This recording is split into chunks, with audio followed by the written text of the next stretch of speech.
Bonsoir et bienvenue sur les antennes de l'Office de radiodiffusion télévision du Mali. Nous recevons ce soir M. Al-Husseini Abba Maïga, candidat de Panafrique à l'élection présidentielle de 2013. Bonsoir M. Maïga. Bonsoir. M. Maïga, pourquoi êtes-vous candidat à l'élection présidentielle de 2013 et quelles sont vos motivations? 3 motivations principales justifient mon engagement.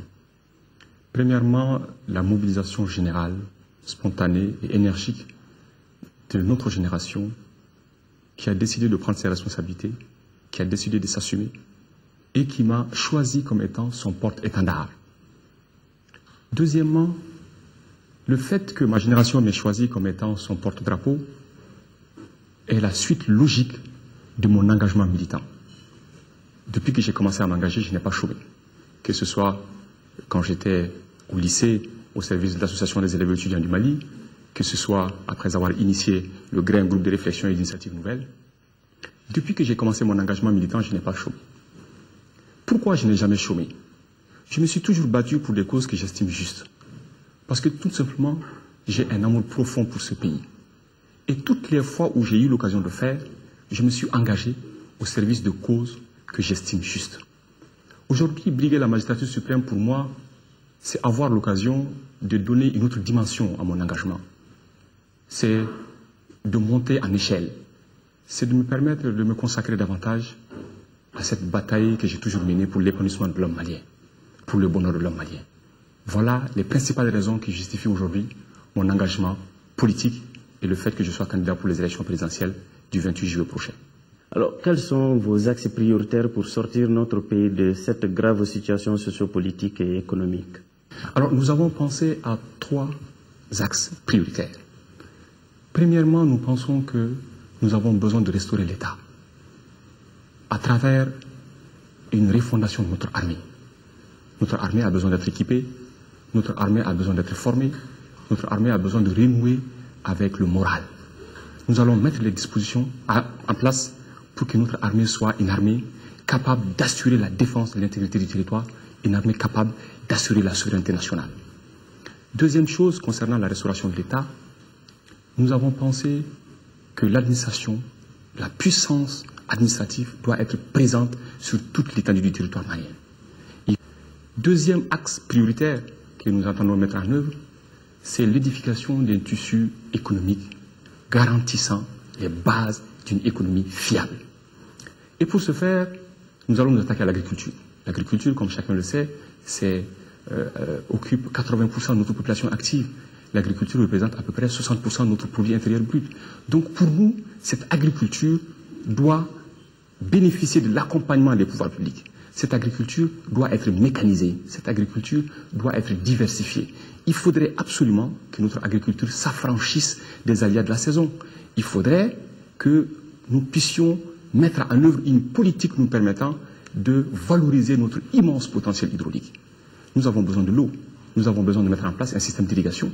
Ensuite, parlant toujours des bases de notre économie, nous avons besoin de mettre en place progressivement un tissu industriel. Et parlant du tissu industriel, nous allons penser d'abord à l'agriculture. Il faudrait absolument que l'on mette en place un système nous permettant de créer des industries de transformation de nos produits agricoles. Nous avons besoin de réformer notre secteur minier. Parce que, comme vous le savez, ce secteur constitue aujourd'hui le plus gros pourvoyeur de recettes publiques. Les recettes publiques, comme chacun le sait, au Mali, c'est d'abord les douanes, à hauteur de 333 milliards de francs CFA. C'est ensuite les impôts qui prévoient de mobiliser 513 milliards pour 2013. Et nous savons que les sociétés minières contribuent pour beaucoup à renflouer les caisses de l'État. Donc nous pensons qu'il faut diversifier ce secteur. Il faudrait mettre en place un code minier plus attractif, plus bénéfique à la fois pour l'État malien, aussi pour nos partenaires, pour que nous puissions disposer d'un tissu industriel, parlant du secteur minier, capable non seulement de créer des emplois, mais aussi de créer de la richesse. Nous avons pensé aussi qu'il faudra faire en sorte que nous puissions vendre la culture malienne. La culture doit être une industrie. Mettre en place une industrie cinématographique, mettre en place une industrie du disque. Pour la petite histoire, j'ai eu l'occasion, lors d'un de mes voyages à Paris, de visiter la FNAC. Et j'ai eu le plaisir et la fierté de constater qu'il y avait un rayon spécial de la musique malienne. Et je n'ai pas pu m'empêcher de constater qu'à ce niveau-là, vraiment, nos artistes ont besoin d'accompagnement. Parce que la culture, c'est un pan important de l'économie. Pour qui c'est la diversité culturelle malienne, pour qui c'est la richesse de la culture malienne, je pense que l'État a besoin d'accompagner ces secteurs-là afin que ce secteur soit organisé, afin qu'il profite à la fois aux artistes, mais aussi à l'économie du pays, mais aussi à la visibilité de notre pays. Mais rien de tout cela n'est possible si on ne réforme pas notre école. Parce que l'école doit fournir à tous ces secteurs les compétences dont ils ont besoin. Et malheureusement, le constat aujourd'hui que nous faisons est que notre école est incapable de fournir les compétences de qualité dont nous avons besoin. Nous allons aussi, toujours parlant de l'école, faire en sorte que nous puissions décentraliser notre université. Nous allons créer des pôles universitaires de développement par région. Chaque région a ses réalités, chaque région a ses besoins. Donc chaque région doit disposer d'un centre de formation qui réponde aux besoins en termes de cadre de cette zone-là. Monsieur Maïga, envisagez-vous une refonte des textes de base du Mali et comment comptez-vous le faire? Pour mettre un terme à cette cacophonie ambiante, nous avons besoin de réformer nos textes fondamentaux. Et nous proposons à ce niveau 3 grandes réformes. La première, c'est d'aller vers un régime présidentiel. Parce que le président de la République, en principe, est élu sur la base d'un projet. Et j'espère que ce sera le cas pour 2013. Et lorsque le président de la République est élu, on doit mettre à sa disposition toute la puissance nécessaire, tout le pouvoir nécessaire pour qu'il puisse appliquer le projet pour lequel il a été élu. Donc nous pensons que pour que le Parlement soit efficace dans son travail de contrôle de l'action gouvernementale, pour que le Parlement puisse être représentatif de toutes les sensibilités politiques, nous proposons pour la première mesure de mettre à la disposition de nos parlementaires des cabinets spécialisés par secteur, des cabinets qui vont les aider à renforcer leurs capacités techniques en termes d'expertise, en termes de connaissance de tous les secteurs, pour leur permettre de bien faire leur travail. Et ça va permettre à nos parlementaires d'être suffisamment outillés en termes de connaissances techniques, d'être suffisamment outillés en termes de compétences pour exercer leur travail de contrôle sur l'action de l'exécutif. Deuxième chose, c'est d'instaurer un système de proportionnel pour permettre à toutes les sensibilités politiques, pour permettre à toutes les formations politiques d'être représentées au sein de l'Assemblée nationale. Nous pensons que cela va contribuer fortement à l'ancrage de la démocratie dans notre pays et cela va permettre à toutes les sensibilités de s'exprimer.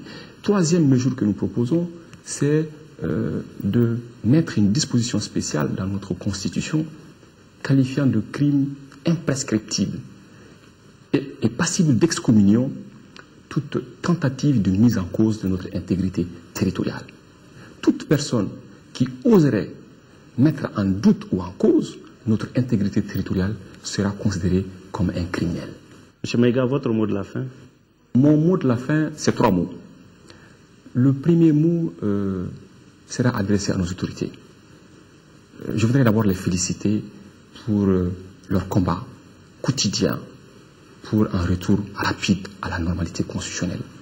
Je voudrais aussi inviter nos autorités à prendre les dispositions qui s'imposent très rapidement pour que les élections se tiennent sur toute l'étendue de notre territoire.